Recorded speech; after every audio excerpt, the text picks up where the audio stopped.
Well, let's wait another minute or so and then we'll move on. First of all, before we start, I want to thank both Jesse and Tim for your willingness to share in this session, and Ben and Stephanie and Rory for the previous session related to prison math project and mathematics and in the prison culture in general. So, well, welcome to this session. This is being recorded, so we will be able to revisit it. We have two distinguished visitors with us today. The first one is Tim Pennings, who is notorious for his work with his dog Elvis, running along the beach and then jumping into the water.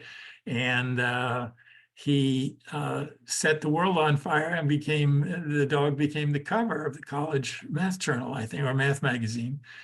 And secondly, we have Jesse Waite, who is also a celebrity. He has a wonderful article about his experiences while in prison teaching mathematics in preparation to further mathematics. And he is now working on his undergraduate degree from the University of Maryland Global Campus, and working with Tim Pennings and with me as well on textbooks, and we both appreciate Jesse's contributions. So they're going to be talking about personal engagement in the prison math project, and I'm so glad to have you. So whichever one wants to start, go right ahead. We haven't thought this through. Jesse, do you want to start? Doesn't matter. I'm not sure where to begin. But yeah, as far as like getting involved with teaching math, I've been teaching math in prison for probably 8 years, 8 of the 10.5 years that I was there. And I had no idea of any kind of organization like the Prison Math Project out there. And I think one day somebody had brought me a magazine. I think it was a Popular Mechanics magazine. And they said, hey, you should read this article. And I read this article, and it was the whole story of Christopher Havens, and his journey. And I was like, really? And he's, talked about the Prison Math Project and how they're trying to get more people involved. And sure enough, I jumped on that and I tried to get the address and I wrote them and I got a response, like, hey, well, in my letter, I was like, I would really like to get involved with this program and it sounds fantastic. And so the response I got was from Tim Pennings of all people. And what was funny about it is that I already knew about him. I got math books that I've read. There was a story in there about his project with Elvis, and how does Elvis know math, or does Elvis know calculus? And I was fascinated by that. I was like, how is this possible? Getting involved with the Prison Math Project and then getting linked up with a mentor like Mr. Pennings. I think it was a blessing, and it kind of got the whole ball rolling with me wanting to get more and more involved with teaching, writing about math, showing off math, and just pretty much embracing math in my life. At the time, I really did keep myself busy in the United States Disciplinary Barracks at Fort Leavenworth, Kansas. Oh, by the way, military veteran. I've been to Iraq, Afghanistan, I've been to Bosnia. And I've also was prior Army as well. I was Air Force. Before that, I was Army. But I'm going off topic now. So anyway, back on to mathematics and teaching. By the way, that's not off topic at all. Go ahead and tell us a little bit about your background, and go. That's all good. So I joined the military right out of high school. I joined the Army. While I was in the Army, I deployed to Bosnia. Spent 6 years in the Army, and I got out. And then 2001, I joined the Air Force. And I've been to, I was stationed at Tinker Air Force Base in Oklahoma. Then I went to Korea, Camp Red Cloud in Korea. And then from there, I went to Spain. And from there, I went to Edwards Air Force Base in California. And then from there, I went to Fort Leavenworth. I had the USDB. And there at the USDB, I didn't think there would be many opportunities in prison to help myself, keep myself busy. But man, there is just so many opportunities there to work on yourself, work on your education. If you want to learn an instrument, you can do that there. If you want to learn, work on your writing, you can do all that there. So I got involved first with math there, tutoring somebody. They were taking an algebra class at the time, and he was struggling, and he came to me for help. And sure enough, I was giving him a hand, showing him how to work some of the problems. And then he kind of like helped spread the word around, helping me getting more involved with other people because they were struggling as well. I was like, yeah, I can help you out. And then how that word made it back up to the academic department. The head of the academic department said, hey, would you mind coming in and teaching a bunch of people or tutoring a bunch of people? I'm like, sure, yeah, I could do that. And then that's kind of how the ball got rolling with me teaching in prison over there. And it just kind of expanded more and more. And they just said, I'm doing such a good job there that would you be willing to teach other courses, say effective writing? So I wrote up an effective writing course. And then I went on to teach pre-calculus, and then trigonometry. And then I did a statistics course. And this whole time, as I'm building these courses, I'm learning. I'm trying to get like a deeper understanding of all these different problems within these courses. Because, as a teacher, I want to be better prepared for any kind of questions that may come up. Not just the simple questions, but, more of a deeper question, maybe come from that same problem, but at a different angle, something that they could probably understand. People tend to relate stuff with money, math with money. So I try to use money as an example to help explain so that I've been doing until I left. They wanted me to teach before I left. They wanted me to teach an algebra course there. I was like, you guys realize that I'm leaving in the summer. I'm not going to be here to finish this course. They're like, oh, we can extend you to here longer if you want. like, no, it's time for me to leave. I need to pass this on to somebody else. It's somebody else's turn now. And so once I got home, living here in California with my brother, I immediately started enrolling online with the University of Maryland Global Campus, trying to finish my bachelor's degree. And so I've been diving head in to take as many math courses as I can before I graduate this summer. Actually, May is when I graduate. So I've taken 4 classes last fall. Right now, 4 classes. Currently, today, I am in real analysis and differential equations. And those are both 8-week courses. And then the second 8 weeks of the semester, I'll be taking calculus 3 and linear equations, or linear algebra. Yeah. So that's what I've got so far. So, and that's just like a snapshot of what I've done in the last decade. Well, but you've also been a leader in the wood shop. Oh, that's right. Yeah. So at the USDB, the United States Disciplinary Barracks at Leavenworth, everyone has to have a job. There are many opportunities there for jobs.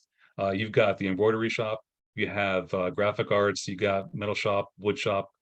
You could be a janitor if you want there. But one of the requirements is that you've got to have a job. And so I chose wood shop. And within wood shop, I learned a skill I think is fantastic. And it gave us a lot of opportunity to solve problems there. As far as like building project, we built like anything from like simple plaques to full bedroom sets, dressers, beds, nightstands, everything. So I got to learn that part of it. Also within woodshop, they have a CNC machine where it's a computer numerical code machine where it automatically cuts out pre-designed things out of wood, and you just assemble them that way. How does So how does the prison get funds for machines like that? Does that come from? They have a local sales store there on base, and people can place orders. And generally, what they do is they print a picture off of online of something that they want, and then they send it off to us. And all we have is a picture to go off of. We have to draw it using AutoCAD, develop plans, estimate the lumber it would take, the amount of hardware and the labor. And then once we get all that in, then we get put the plans out to the teams on the floor, and they build it from scratch. It's pretty amazing. We build like stuff that's supposed to last a very long time, stuff that's considered heirlooms. So anybody with a military ID card can order stuff at the wood shop through the base sales store. So I did all of that, as well as when in the office there for the wood shop, I got involved with the administrative duties, placing orders, tracking database orders. And then I moved on to becoming a drafter.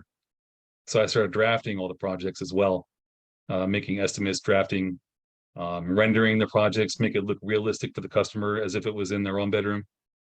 And I really loved that job. And I hated to see it go. Yes. Oh, and also on top of all that. So you can all see why I enjoyed getting to know Jesse. I found out about PMP the same way he did. I was just reading a Popular Mechanics magazine that happened to come to my home, and here I see this story about Christopher Havens, and as soon as I read it, it had a email that you could send to, and so I sent it thinking, well, I wonder how long it'll take me to ever hear back from him. And I think I got a call back, an email back that night, and he was interested in continuing our correspondence, and so we did. And very quickly I got involved then with prison math project, and I looked over, I don't know, maybe 15 or so different little applications by inmates around, and Jesse's just stood out to me. I just thought, oh, here, this guy is a soulmate. I mean, he's a blood brother here. What he wrote, I could have written. I mean, he just talked about not so much his love of math, but just his love of teaching, and just seeing that. I remember it all, but I think it just, having the joy when you see the light goes on in someone's eyes, and just be loving to explain it to them and so on. I thought, oh, this would be a great person to work with. So we hooked up pretty fast, and I don't know, it's been several years now, and so a couple of years while you were incarcerated, and then now you've been out for close to a year already, I guess. Yep. So it was a lot of fun. I mean, we talked math for the first couple months, and then as we got to know each other, we stopped writing and started just calling, I guess, more, and every couple of weeks, and we'll just talk about everything. So I mean, just to become friends. So that's all there is to it. And so just like any other friends, you sometimes go for a couple months or whatever without talking, and then you see each other again, and you think about each other, and hey, how's it all going? So we just got a friendship going now at this point. So it's a lot of fun. And Jesse, as I mentioned, Jesse wrote a really nice article in the MAA FOCUS, which is free and online. And if you just go to the MAA FOCUS and look for the issue 2 or 3 December, maybe it was. Do you have the date, Jesse? Do you know which one it was? I believe it was the November, December of 22, I believe, or is it December, January of at the end of 2022? Yeah. But Okay. you can go there and look up, and you can see him in his Army uniform, out there in the desert somewhere. Although he lives in the desert now as a civilian, but that's right. Yeah, in the desert of Southern California. Yeah. Yeah. So what was your you weren't teaching for credit courses, is that right, Jesse? Right. So it was more like preparing students for the actual course. Okay. So over there in Kansas, there's a community college. They teach courses in Fort Leavenworth there, and so they would say forecast courses, say for the summer, and say there's an algebra course coming up for the summer. I get students prepared for that course. Well, they would come and ask me, "Hey, do you think you can put together a course, get these students ready for algebra in the summer?" I'm like, "Sure, I could do that. That's no problem." And so I would teach pretty much the exact same thing they're going to see in a college algebra course. Okay. And also it would be about 12 to 16 weeks long, depending on how fast we move through stuff. But each day in class, I would always open the class with some kind of math trick or something.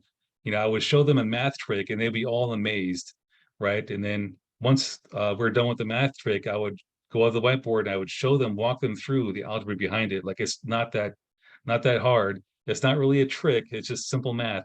It's algebra, for example. And I do remember one day when I showed a math trick on the board, I would always try to get that audience participation, class participation, and ask numbers from the class, hey, give me a random number, and I would use their numbers for these math tricks. And once I showed them the trick, one guy got up and walked out and said, "This is witchcraft." I get a lot of surprising responses to the math tricks. It's pretty enlightening and funny. And you had a distinguished visitor come to your class one time and give you a nod of approval, right? Oh yeah, so the commandant, which is a colonel in the army, right? She's the one at the time, the female colonel. She was the one in charge of the USDB, and she liked to get involved in everything. So I'm in the middle class teaching. I think it was a pre-calculus course. I was doing trigonometry, and she walked in and she sat down in the back of the class, and she's like, "Don't mind me. I'm just watching them, just like another student." I'm like, okay.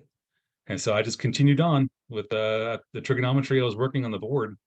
And I think after a few minutes, she had got up and walked out and says, "Looks like you know what you're doing," and then walked out. So that's good. That's good. Good to hear from the commandant. Yeah, we should have the president of our university do that in our class every once in a while. It's got to be a good feeling. And so that's great. Jesse, tell people, I'd rather them hear it from you than me repeat what you told me. When I asked you, what do you most miss from your time there at Fort Leavenworth? Okay, yeah. So the community and the social environment and the prison system, that's probably the biggest thing that I miss, because here I am here in Southern California. I don't have many friends. I don't go out very often or anywhere. Just my brother and I would go out to the local mountains hiking, checking out the scenery and stuff like that. But I miss that personal engagement I get with the people, around me, whether at the USDB in prison. If I needed some social support, I just walk downstairs, sit down at a table with a bunch of people. They're probably playing games, cards, dice, a role-playing game or something, and I can have a good conversation with them, get that social interaction. I think it's probably the biggest thing I miss about that. I mean, people, how could you really miss anything about prison? But it's like the social interaction is kind of the biggest thing that I miss. Oh, that's easy to understand. So you've got a unique perspective then to comment on our society. Why do you think you're not unique? All sorts of people want that. Billy Graham was the evangelist of the first half of the 20th century, and way back in the early 60s, he was on a show and someone asked him, "What do you think is the greatest problem in America?" I just happened to see this and it really struck me. He said loneliness. Man, this was back in the late 50s, early 60s. So he saw it way back then. So given that, why do you think what's going on in our society that you don't find outside what you found inside? I would think probably cell phones. Everybody glued to the cell phone. Mm-hmm. I remember being released the day I flew home. I didn't have a cell phone. And so at the airport, oh my God, everybody was on their phones. Every single person had a phone. They were glued to it. And I just felt like, an outsider. I looked around and everybody was just keeping to themselves. They had this like aura of "don't approach me" kind of thing at the airport. And so it was really isolating, not having, or being the one that was different in that crowd of people that all have cell phones that are connected to social media or whatever. Yeah, you're spot on in that. I mean, you can intervene and say something like, "You've been here long? Is this flight, you think the flight's going to go on?" And a conversation might start, but 9 times out of 10, they'll give you a yes, no, and back onto Right. their cell phone. I think. Right. Those really short answers, right? Like they just don't want to be bothered. Yeah, and some of them may be doing meaningful stuff. We're not faulting that, but I think you're right. They're just, that's their world. Mhm. If I you, think part of it is just that maybe they're just trying to avoid any kind of confrontation, you know, that they know who that person is, you know, what their motive is, you know, Yeah. why are they talking to me kind of thing. So I understand that too. I was I in a, used to bring books on flights that would have interesting titles. You know, I'd find one on my shelf that I thought, this is the kind of thing that someone else might see, and it might get us into a discussion. And I'd do the same thing if I'd see someone with a book with an interesting title. I'd ask them about it. But that doesn't even happen so much anymore because they've got their podcast in their ear, right? So all this technology just isolates us from each other. Yeah, they got those earbuds in, so they don't even want to Yeah. hear you. Yeah. And I've tried taking one of theirs out and put it in my ear, and it doesn't go over well at all. Imagine. So you talk about interesting books. So the book that I had with me on the airport or on the airplane coming home, I had a book. It was titled Trigonometric Delights. there you go. I don't think anybody's going to ask me a question about that book. No. When, Well, what's your future now, Jesse? As your classes wrap up this year and such, what's on your mind? So I'm looking at graduate school. I'm trying to figure out what I'm going to do now for the fall. So between now and then, I'm not sure. My GI Bill runs out in June. So I've been really fortunate with my GI Bill. My GI Bill's been paying all the tuition for my schooling I'm doing right now, as well as paying, helping with the rent with my brother. The GI Bill helps pay for rent as well. So that runs out in June. And so I've got to figure out what I'm going to do as far as graduate school goes. If I'm going to even start in the fall, or should I postpone it until I figure things out more. But between now and then, I'm not really sure what my plans are. Have you started applying at all, or thinking about where you want to apply? So I'm looking at staying with the current school I'm in right now because they offer an online graduate program. It's called data analytics, and that seems pretty interesting with me because it uses a lot of existing data, and you're trying to build a model, and you're trying to do predictions with data. And I think that kind of fits along the same lines as what I'm doing now with that data modeling and stuff like that, differential equations and statistics and things. You're restricted in for the time being for staying kind of where you are in Southern California. Is that right? Right. Yeah. Yeah. So yeah, I'll be on parole. So military still has parole. The federal system does not have parole anymore. They did away with that a number of years ago, but the military still does. So which means I'm on parole for 3 years, 10 months. So I'm looking at stuff that's exclusively online right now. Okay, there are no brick and mortar schools within your area there that you could attend if you wanted to? There is a community college just up the road from here. Oh, that's it. Okay, no graduate school. That's about it here. Okay. Even though it's in California, there is a lot of universities here in California, but where I'm at right now is everything is just too far away. Okay. Several hours. Did you say this is the first Zoom event you've been part of? Zoom, yeah, event like this where there's several people on, yeah. Yeah. Well, so this could be your future then, if you were to go to graduate school off-site, and maybe you still want to get into discussions and that sort of thing. Is this the kind of thing you might be doing more of? I think so. I think I took my capstone last semester, and the teacher had set up 2 Zoom calls. The teacher had to meet with each student online through a Zoom call, kind of what we're doing right here. So it's kind of already started. As a matter of fact, the real analysis class that I'm in right now, the teacher is putting out Zoom videos for us twice a week. So I'm not sure if he wants us to like have a Zoom call with him, but I'm sure he wouldn't mind. Oh, cool.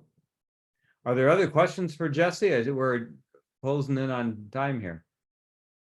We can go, if there are, we can go a little bit because the next thing is dinner, and I don't hear any. I know you all have your mics muted, but still I don't hear any stomachs grumbling. So if you want to keep talking, we can do that for a little bit. But are there other questions or?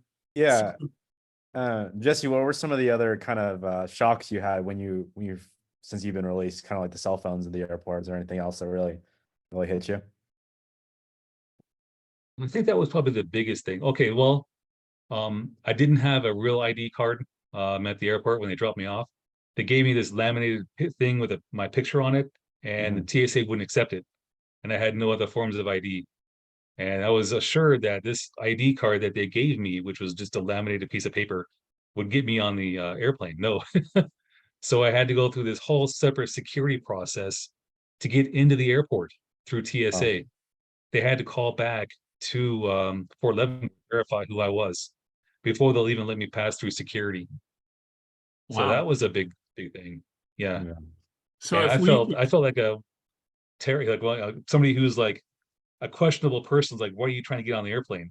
You know, and I felt like I was under this huge like focus lamp kind of thing, just being isolated, questioned by these TSA agents. It just felt weird. So the next time we have to go through TSA for a slight inspection, we should feel grateful that that's all there is what you're saying, right? Yeah. Yeah, because everybody already has a nice a state ID. I didn't have one. So that was a big problem. So what? Oh, and also like one more thing with the airport. My flight was canceled. I didn't have a cell phone or email. So when my flight was canceled, they emailed everybody and they emailed them the rescheduled flight information. Well, I didn't get that.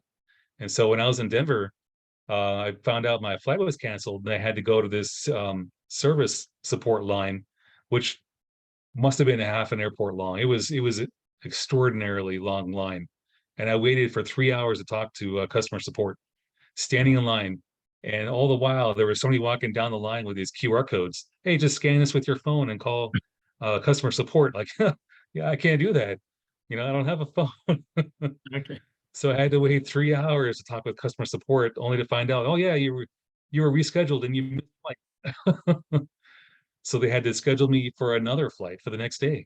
So I had to sleep there at the Denver airport and catch the next flight out of there. It was a complete mess, total mess.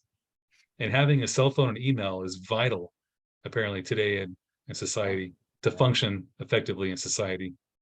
That's what it seems like. Oh, you're spot on. I think so. No, I think we all would kind of agree to that. Well, we're getting close to the end. I'm really pleased. I've been corresponding with Jesse for several years now, and you have to do, because his institution doesn't allow inmates access to computers, although they do have phones. And that's where Tim has been in touch, but I've been corresponding him with this incredible vehicle called a letter. And you put it in an envelope and you put a stamp on it and you address it and you give it to a federal employee and they take it there and then bring it back, for those of you who aren't familiar with that. And it's, every time I get a letter, it's so joyous. It's like Tim says, meeting a friend. And now that Jesse is out with us, I'm so pleased that the GI Bill prevailed, that the support you got while you were in prison has given you a positive outlook and the idea to help people, so that, you know, we're back. We're happy to have you back in our world, and we're looking forward to your contributions.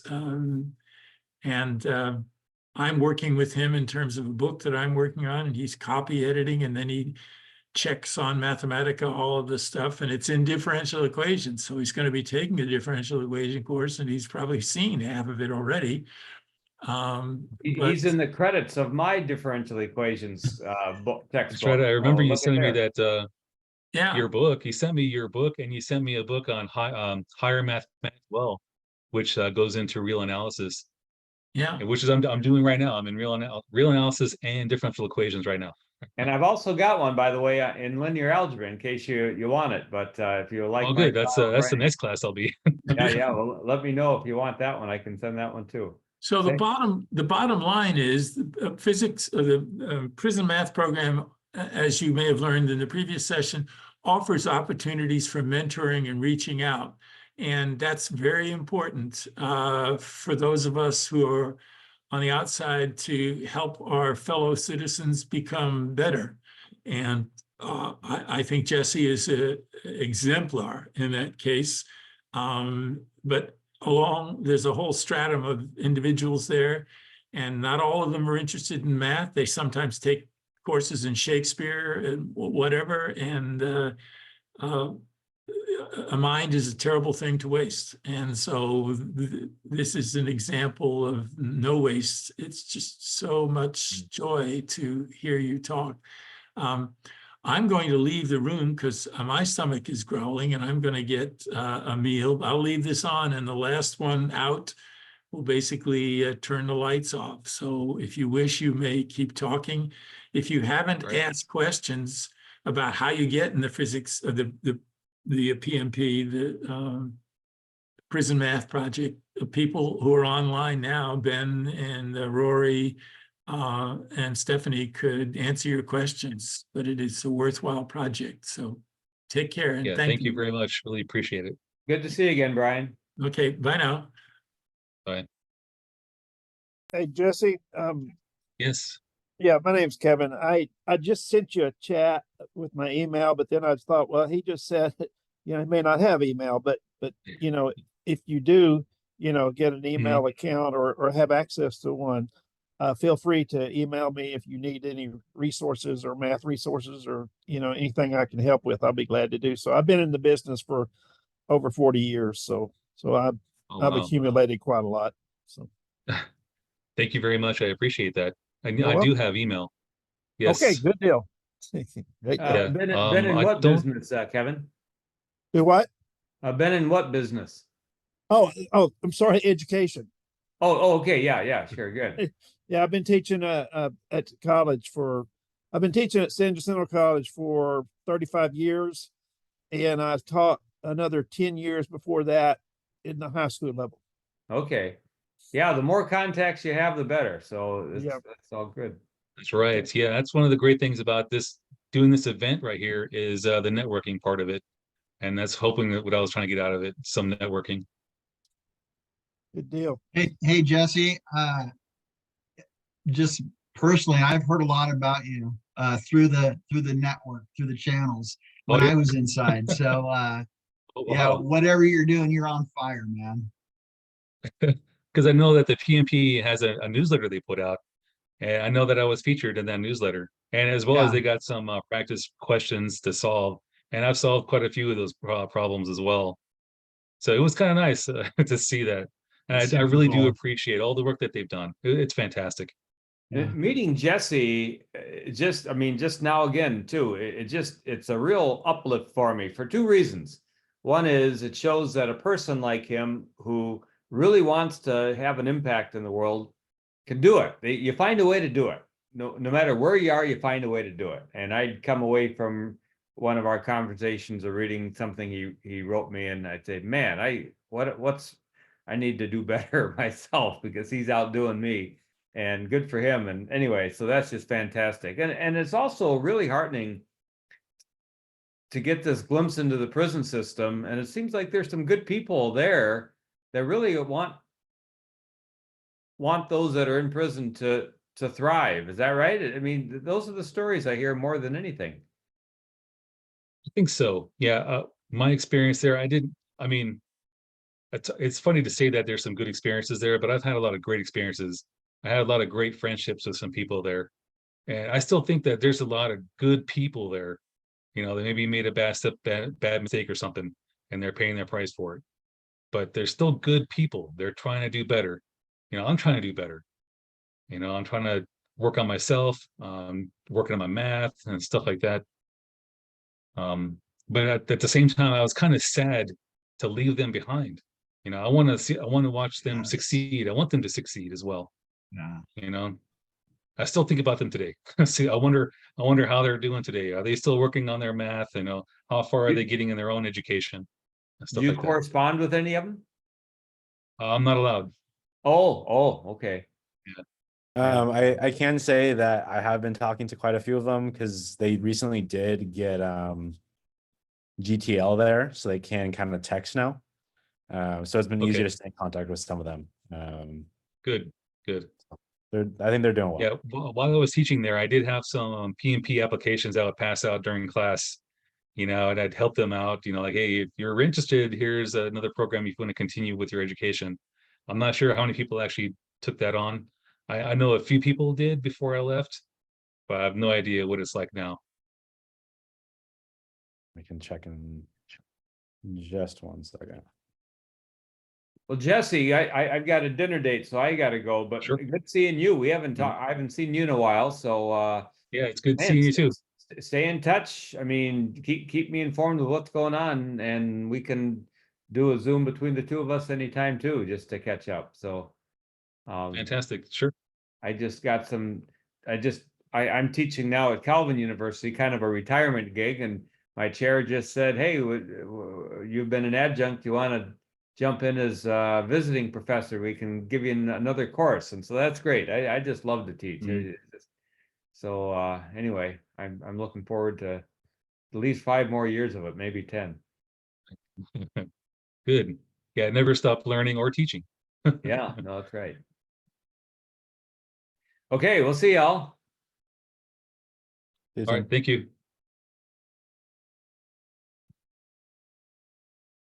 Good to talk to you, Jesse.